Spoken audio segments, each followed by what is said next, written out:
In this next video, I'm going to change subjects quite a bit and talk a little about atheism. First of all, can atheists live good, decent, moral lives? Of course they can. Just as we who call ourselves Christians can live horrible lives. Yes, atheists can live good and decent lives. Many of them do very wonderful things. But when whole societies become atheists, that's a different story. At least every time it's been tried. Talk about the Soviet Union or China or North Korea. When a society becomes atheist, it becomes a horrible nightmare. I think most atheists can be categorized in two ways. There's the atheist who just doesn't believe in God and just wants to go live his life how he wants to live his life, according to whatever he believes is good and right, and just goes on and does that. The other type of atheist you have is the one who thinks the whole world would be better if they can convince others that atheism is true, or that theism is wrong, however you want to say it. They think the world will be a better place if they can just convince everyone that Christianity, Islam, Judaism, Buddhism, all the religions that they know about are incorrect. I call this evangelical atheism. They're out there preaching the good news of atheism, of how it's a way to a better world. Okay, so when I'm talking to atheists, I tend to talk to them in a manner assuming their point of view. So if atheism is correct, we all got here by the evolutionary process. And if there's truth to that, then the fact that religion is universally present in all cultures indicates that religion has a strong survival advantage for the human race. It has helped us survive. Now you can argue it has also helped us do terrible things, but the net result is that we've gotten here with this big advantage of religion.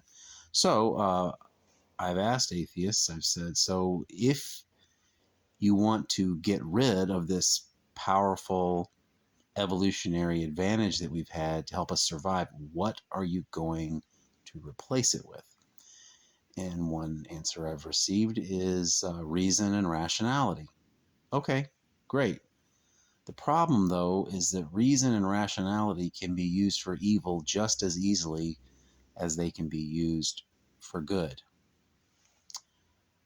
There is no correlation at all between intelligence and wisdom. That means if you take two random people and one of them is far more intelligent than the other, the probability that he will also be the wiser of the two is 50%. In general, the highly intelligent person is just going to be more successful at whatever he or she decides to do. That doesn't at all mean that what he or she decides to do will be something good. He's just going to be better at the good that he chooses to do, or better at the evil that he chooses to do. So replacing religion with reason and rationality is not going to be a fair compensation for giving up the evolutionary advantage that religion has been. Another thing about reason and rationality is they can never be the foundation of anything. You have to start with an underlying assumption before you can even begin to carry out reason and to be rational. Until you believe something, you have nothing to be rational about. So let's take science. There's an infinite supply of things you could study scientifically. And if you start to think about them, you'll eventually conclude that almost all of them would be completely useless for anything you'd ever want. Because you can't really come up with something random to do science about.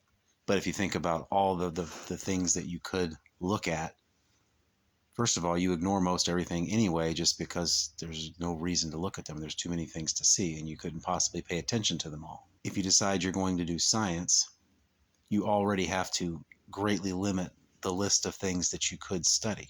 Now, let's look at a couple of possibilities.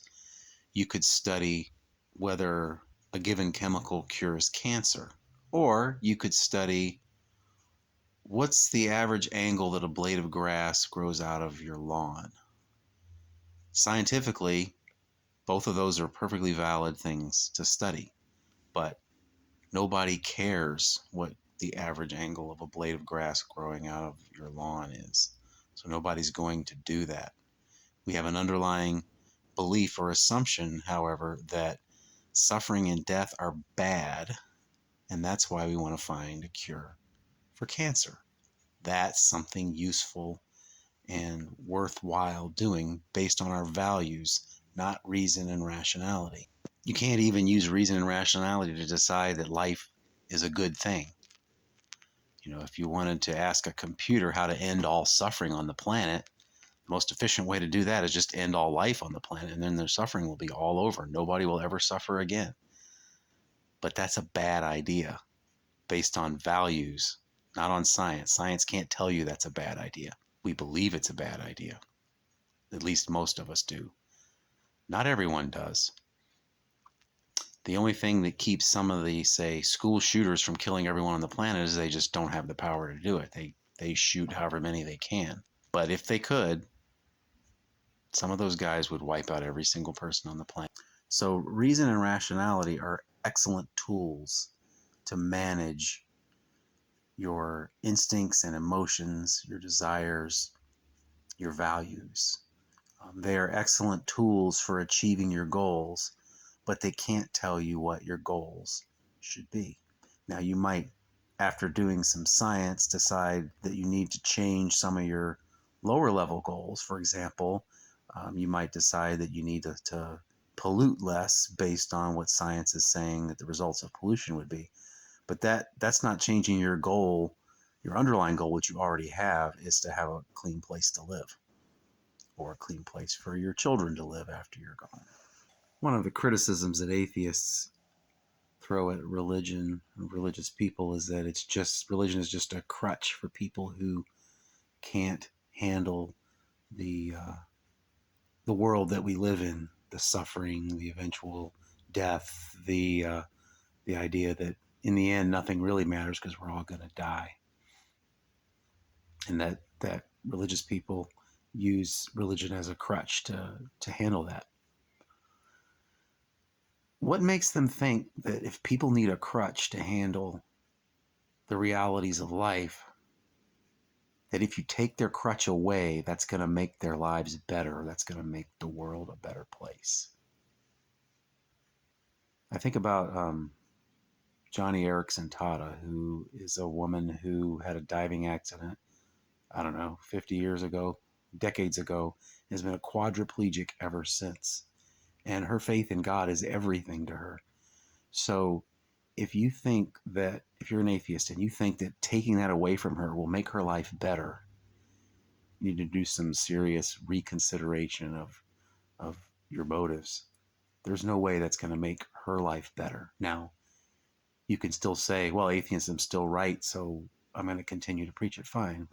But just know that you're trying to get rid of a powerful evolutionary advantage that we have, and you're going to make a lot of people's lives miserable if you could really convince them that their religious beliefs are baloney. So, in the worldview of the atheists, who think that ridding the world of religion will make the world a better place, is that most of the world needs crutches because history has shown us that almost all of the world is religious, and that comes from evolution in the atheist worldview, which is therefore a big survival advantage, which means that most people need crutches, and the atheist's goal is to take those crutches away. And the atheist believes that by taking those crutches away, they will make the world a better place. My suggestion would be go back and reconsider your view of reason and rationality.